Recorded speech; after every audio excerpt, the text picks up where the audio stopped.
To think big, it's to think out of the box, and it's to try to understand how are you going to use the knowledge you are generating at school to work in projects that are going to have an impact in people's life. For me, thinking big in biotechnology is engaging people in biotechnology, because as artificial intelligence, biotechnology is for sure the domain of knowledge that is going to impact the most in the planet and in people's lives. And if you don't want people to have to be frightened or to feel biotechnology as a threat, we have to engage them. And we have to address their needs and to also to address their fears in relation to biotechnology. And so this means that biotechnology has to go out of the lab into the field of people's lives, either by inviting them to join the place of research, so bringing people to the lab, but also taking the lab to people where they are, as this has already been done by several science enrichment programs and science communication programs. So this is what I think that it's thinking big in biotechnology. So is that we should be thinking big in absolutely everything, and in biotechnology is like there is a special need because it's something related with our health, and I really think that we should be using AI. I mean, it's not ethical not to use AI and data to do all the new challenges that health and biotechnology has. So I really think that nowadays it's like bad thing not to use the technology. These AI systems, in order to improve our health, are all the use these new techniques to improve our life, our health and our life. So for me, I would say that we always have to think big, and that's a thing not only of biotechnology but about our really daily life, and we should seize every opportunity that technology gives us in order to improve ourselves. Obviously, think about the future, but think about the future in a way that we can actually build things that can have the power to transform how society works and how we can build legacy for the next generations. Thinking not only incrementally, but thinking 20, 30 years down the line. What's the legacy that we want to leave to this world? To me, think big in biotech is to be able to bring all that biotech has to offer to improve patient care and put patients front and center, and to provide aid, technological aid, be it biotechnology enabled, be it AI enabled, to the caregivers, to the physicians who went with the passion of helping the sick. So empowering these clinicians to perform what they went in to do, which is patient care. Taking away, all the burdens of doing the mundane by using technology and optimizing all the workflow. So there's a connection between the patient and the caregiver, which is what is needed and currently missing from the healthcare ecosystem. Excellent.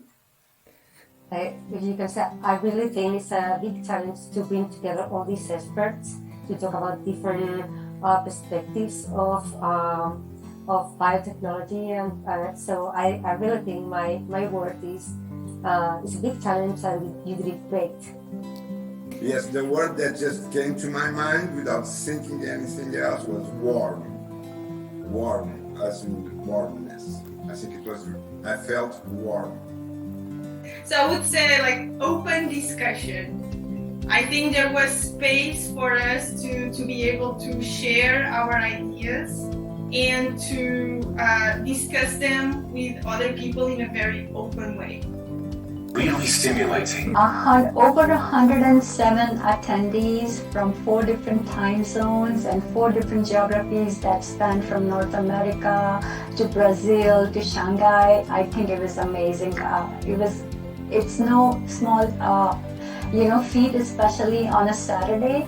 So great going there. Excellent.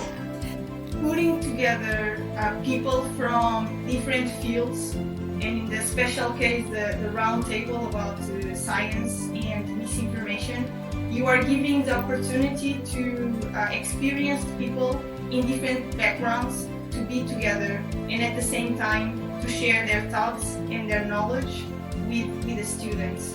So for me, this is fantastic that you are able to have in the same stage and use at this time the virtual seminars and to take advantage of the virtual world the virtual to connect people that live in different cities and in this case in different parts in different countries as well, to be able to come together and to share in a very warm, if I can take that word, way our knowledge, and we hope that by giving different perspectives to students. I think that this conference was very innovative in several fields. One of them is by putting the students in the situation of communicating science and sharing knowledge, which is something that years ago simply did not exist. And that is one of the reasons why scientists have so much trouble in communicating science, because they entered the field of sharing knowledge too late in their careers. So what you do in this conference is that you deliver this kind of experience to students from a very early stage of their career. And of course, it was always very innovative in the way that you used these platforms, these online platforms and this virtual world, to deliver this communication, but also on the topics that you brought to this conference, which I couldn't think of more innovative and important in the moment, which is the issues of health and how the system of health can cope with the challenges that we are all living, but also the very important issue of AI and the way information about health is impacted by machine learning, by artificial intelligence, and by the role that artificial intelligence will definitely have in health and in biotechnology. I really think that you do, of course, because what just Chhavi said, I think is one of the words, I think Chhavi said it like not just a couple of times during his talk. I think it's very important, that diversity, and you got a lot of different perspectives of what is happening in biotechnology from so many different parts of the world, with different races, with different genders and everything. I mean, you get different cultures, and I think that is the key when we talk about worldwide technology that is impacting the whole world. And as we said, the diversity is one of the keys on all of this. And you in this congress, in this forum, you didn't get that. You really were able to bring together so many different perspectives. So congratulations for that. Innovation in one geography does not mean much, but when you can extend it to different geographies, it just has a bigger impact. So what you have achieved here today was not just the ability to bring in so many speakers from so many geographies, but also having the dimensions of several spaces like economics, ethics in artificial intelligence and in biotech, or sustainable development, which is what we need for the future, a sustainable future. So I would say definitely this forum achieved that. And I think, and I'm a strong proponent of education, and our students are our future leaders. So what we achieved here was educate and sensitize the students to the need of ethical AI, the economic implications, and sustainability in the long run. So I think we achieved a lot there. I think that the first step to foster innovation is to stimulate creativity. And you cannot stimulate creativity unless you need people to think. So, debating important questions, stimulating a culture of question and answers, posing difficult questions, stimulating creativity gets people to think. When humans think collectively, they do beautiful things.